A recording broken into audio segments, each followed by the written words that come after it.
Bonsoir à tous et bienvenue à la salle Jean Cochet pour assister au premier match de Pro D2 des Chartrains. Ce soir, le Chartres accueille Aix-en-Provence. C'est un gros morceau de la Pro D2 parce qu'on le rappelle que les Aixois ont terminé 6e l'an passé et qu'ils détiennent dans leur effectif l'international algérien Abderrazak Hamad. Alors même si les Aixois partent favoris pour ce premier match, il faudra se méfier parce que les Chartrains sont à la maison et rappelons-le que depuis janvier 2009, ils n'ont jamais perdu à domicile. On se retrouve à la mi-temps pour faire un premier point et un premier bilan de la rencontre. Il n'aurait manqué cela pour rien au monde. Les supporters venus en nombre pour soutenir les Chartrains n'ont pas pu éviter la mauvaise entame de match de leur équipe. Les hommes de Benoît Guillaume ont été absents les 15 premières minutes, accusant un retard de 8 points. Pourtant, le promu tente, à l'image du jeune ailier Samuel Foucault, auteur d'une superbe prestation. Mais la défense aixoise est beaucoup trop forte. À la pause, le match est tendu. Les Chartrains sont menés 22-12. Malgré de bonnes tentatives devant le but, ils n'ont pas encore réussi à réduire l'écart. Un écart qui est toujours de 10 points. Malgré de nombreuses tentatives, notamment le dernier but de Karine Toroun. Mais voilà, pour l'instant, ce n'est pas encore gagné pour les Chartrains. Mais on espère néanmoins qu'ils vont se reprendre pour cette deuxième mi-temps. 10 points. C'est ce qui sépare les Auréliens des Aixois. À l'entame de la seconde période, la tendance semble enfin s'inverser. Les promus sont en réussite devant la cage adverse et Sylvain Astruc réalise quelques arrêts décisifs. À ce moment précis du match, les supporters se mettent à rêver. Chartres-Marvilliers fait jeu égal avec leurs adversaires.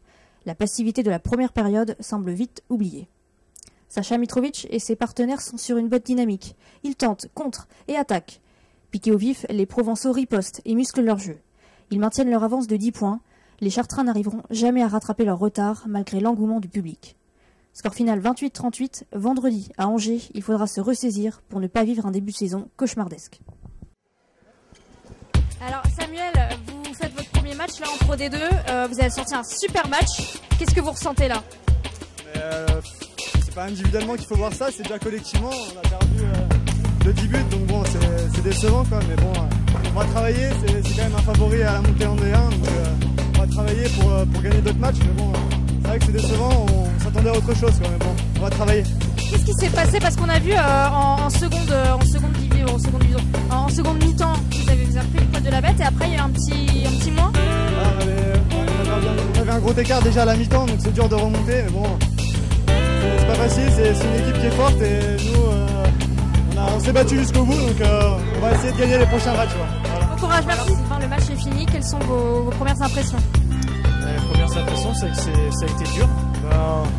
On le savait, de toute façon on s'y attendait, donc après voilà, on a essayé de jouer notre handball jusqu'au bout, puis voilà quoi. Comment vous avez analysé cette première rencontre? Parce qu'il y a quand même eu du bien, vous avez arrêté beaucoup de buts. Ouais, j'en sais rien, mais bon, ça allait super vite. J'ai l'impression que ils sont largement supérieurs que nous, on ne peut pas se cacher. Ils jouent à 2000 à l'heure, ça va de tous les côtés, ça tire dans toutes les positions.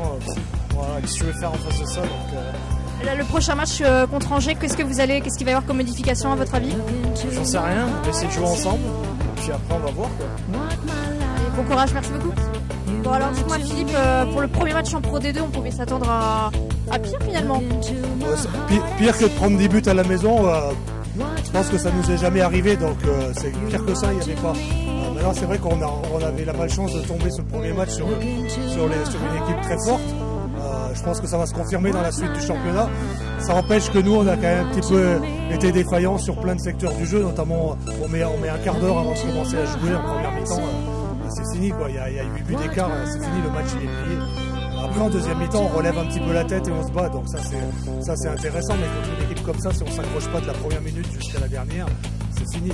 D'un autre côté, eux déjà ils vont en battre d'autres, et nous on va pas rencontrer des équipes comme ça tous les week-ends non plus. Donc. Justement, finalement, c'est un mal pour un bien de commencer par une équipe qui est quand même très bonne. Oui, quand on voit sur la durée du championnat et de l'extérieur, mais une équipe, c'est des compétiteurs, prendre 10 buts à la maison, ça fait mal derrière la tête. Et bon, je ne pense pas qu'il y aura des conséquences trop importantes pour la suite, mais ça fait mal quand même. Voilà la tête là ce soir. Et qu'est-ce que vous allez leur dire? Parce que malgré tout, c'est quand même assez honorable. Non. Je peux pas trouver une défaite de 10 buts à la maison honorable, mais il y a des choses positives dans le match, donc il faut se servir de ce qui est positif, il faut se servir de la réaction en deuxième mi-temps, pour après construire pour la suite, quoi. Il faut aussi se rappeler que si on joue pas tout de suite et tout le temps, on est mal en point après, quoi, voilà, parce que c'est un championnat où personne laisse filer sa chance, donc voilà.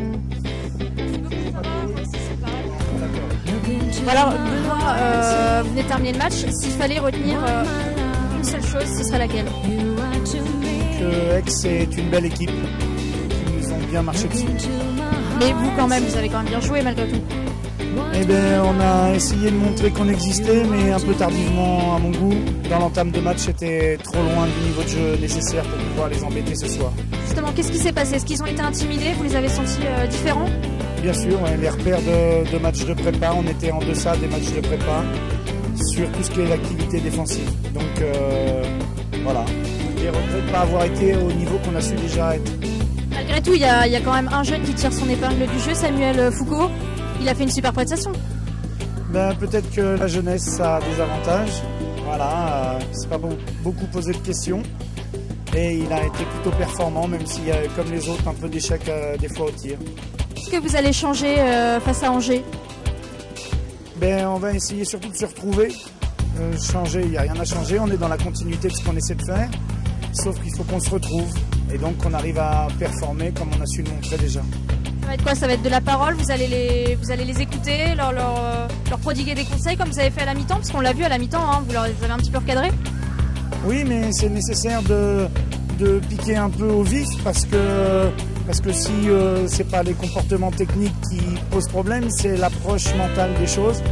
Donc je les ai un peu titillés à la mi-temps pour qu'ils réagissent, ce qu'ils ont bien fait en deuxième mi-temps.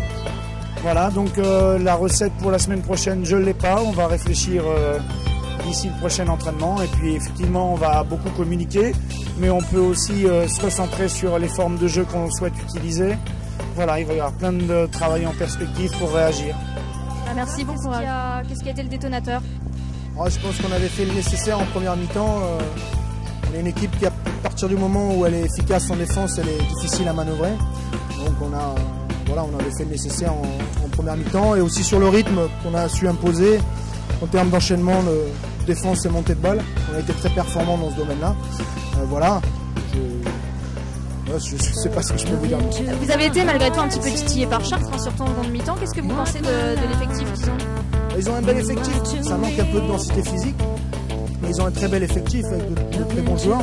Ils étaient peut-être un peu timorés par l'enjeu. C'est jamais évident de commencer un premier match. Nous-mêmes, on ne faisait pas forcément les fiers avant de commencer. C'est peut-être plus facile de commencer à l'extérieur.